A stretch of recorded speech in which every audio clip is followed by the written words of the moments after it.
இவர்களெல்லாம் சிரித்து கொண்டு ஒத்தரோடொத்தர் தழுவி கொண்டு ஆனந்தமா ஒன்னா இருக்கான்னு வச்சுக்கோ, இந்த கடலால சூழப்பட்ட பூமி முழுக்க காப்பாற்றி விடலாம். இவர்கள் எல்லாரும் ஒன்றாக கோபப்பட்டால் உலகமே அழிந்து போகும். இவர்கள் எல்லாரும் ஒன்றாக காக்க ஆரம்பித்தால் உலகத்தையே காத்து விடலாம். எது வேணும்னு யோசித்துப்பார்.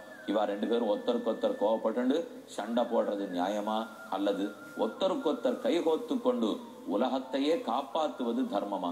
சித்ராட்டன் நினைக்கிறார், கை கோத்துக்க மாட்டேன் என்கிறார்களே, எனக்கு ஆசைதான். கை கோர்க்க மறுக்கிறார்கள்னால் ஏன் கை கோர்க்க மறுக்கிறார்?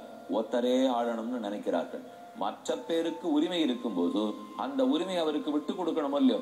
அண்ணன் தம்பி சண்டையிலேயே இந்த சொத்துல என் பங்கு என்ன? பல இடத்துல நீங்க பேசி பாருங்க. அப்பாவோ தாத்தாவோ சொத்து வச்சுட்டு போயிருப்பார், அதை பிரிக்கிறதுல சண்டை வந்துடும். இந்த சொத்து உயர்ந்த சொத்து அவருக்கு போயிடுத்து, இது தாழ்ந்த சொத்து எனக்கு போயிடுத்து. எத்தனை ட்ரஸ்டுகள் அந்த மாதிரி இருக்கு தெரியுமா? எத்தனை வீடுகள் குடும்பங்கள் அந்த மாதிரி இருக்கு. ஒரு அன்டிவைடட் ஃபேமிலின்னு சொல்றோம். அந்த மாதிரி இடத்துல இத்தனை ஆபத்து. பிரிக்கிறதுக்காக மத்தியஸ்தத்துக்கு ஒருத்தர் வருவார். பெரிய பெரிய கம்பெனிகளுக்குள்ள சண்டை வந்துடுறது. அண்ணனுக்கும் தம்பிக்கு வந்துடுது, இந்த சொத்தாருக்கு போனோம் அந்த சொத்தாருக்கு போனோம், அதுல வேல்யூவேஷன்ல கோளாறு, எனக்கு கோளாறு உனக்கு கோளாறு, ஆளை யார் வச்சுக்கிறது, அம்பை யார் வச்சுக்கிறது, பணத்தை யார் வச்சுக்கிறது, நிலத்தை யார் வச்சுக்கிறது. ஏன்னா லோகத்துல ஒரு சமயம் ஒன்னொன்னுக்கு பெருமை இருக்கு. கேஷுக்கு சில சமயம் பெருமை, நிலத்துக்கு சில சமயம் பெருமை, கோல்டுக்கு சில சமயம் பெருமை. ஏன் சொல்றேன்னா, திடீர்னு ரஷ்யா உடஞ்சது பாருங்க. கையில எல்லாருக்கும் கோடி கோடியா பணம் இருந்தது, ஆனா ஒரே ஒரு ரொட்டி துண்டு கிடைக்கல. அந்த சமயத்துக்கு அந்த ரொட்டி துண்டுக்கு இருக்கிற பெருமை 1 கோடி ரூபிள் கையில பணம் வச்சிருந்தா கூட இருக்கல. அப்ப பணமா பெருமை சில சமயம் இருக்கும். நிலம் விரையறதா, அதுதான் வேல்யூபிளா இருக்கும். உடனே என்ன தெரியுமா தோணும்? நமக்கு அப்பா கேஷ் கொடுக்காம நிலத்தை கொடுத்துட்டு போயிட்டார், இப்ப கையில கேஷ் இல்லை, என்ன பண்றது? நிலத்தை விற்க முடியுமா? இன்னொரு சமயம் சரி பார்த்து நிலத்தை கொடுத்துட்டு போயிருக்காருன்னா இதை வச்சு என்ன செய்யறது? எதை கொடுத்தாலும் ஏதோ ஒண்ணு வருது பாருங்க. ஆக இந்த பங்காளி சண்டையே இடத்துக்காக, பதவிக்காக, உரிமைக்காகத்தான் ஏற்படும். பாதி கேஸ் நீங்க போய் கோர்ட்ல எடுத்து பாருங்க, உரிமை சண்டை, நிலத்தகராறு தான் இருக்கும். ஏன் இருக்கிறதுனால், ஓ இது என்னது, அப்ப என்னதுங்கிறத உரிமையை ஒருத்தர் விட்டு கொடுக்க மறுக்கிறார். எந்த இடத்துலயும் ஏதோ ஒரு பிரீச் ஆஃப் கான்ட்ராக்ட் இருந்ததுனால்தான் கேஸே வரும், சண்டையே வரும். யாரோ ஒருத்தருக்கு ஒருத்தர் நம்பி இருக்கார், அந்த நம்பிக்கை வீணா போச்சு. நம்பிக்கை வீணா போன உடனே கேஸ் வந்துடுறது. அதுதான் இங்க சொல்றார். அப்ப ஒற்றுமையா இருக்கிறதுக்கு பாருங்க, ஏன் விட்டு கொடுத்துட்டா என்ன? இத சற்று அவருக்கு விட்டு கொடுத்துட்டால் அப்ப எல்லா உலகத்தையும் நீங்களே ஆளலாமே. ஒரு சீன பழமொழி உண்டு. ஒரு ரோடு இருக்கு, அத பிரைவேட் ரோடு, என்னோட ரோடு, ஒருத்தர் அந்த ரோடுக்குள்ள வரப்படாது போகப்படாது அப்படின்னு நான் ஒரு 100 வருஷம் வச்சிருந்தேன்னு வச்சுங்க. என் குடும்பத்தவர்கள் இந்த ரோடு எங்களுக்கு, யாருக்கும் விட்டு கொடுக்க மாட்டோம் அப்படின்னு ஒரு 100 வருஷம் மெயின்டைன் பண்ணிவிட்டால், அந்த சீன பழமொழி சொல்றது 101வது வருஷத்துல இருந்து அந்த ரோடு உனக்கே இருக்காதுங்கிறது. அந்த ரோடு உனக்கு இருக்கணும்னா நீ பப்ளிக்கு ஓபன் பண்ணாதான் இருக்கும். நீ எல்லாத்தையும் பிரைவேட்டாவே வச்சுக்கணும்னு பார்த்தால் இருக்காது.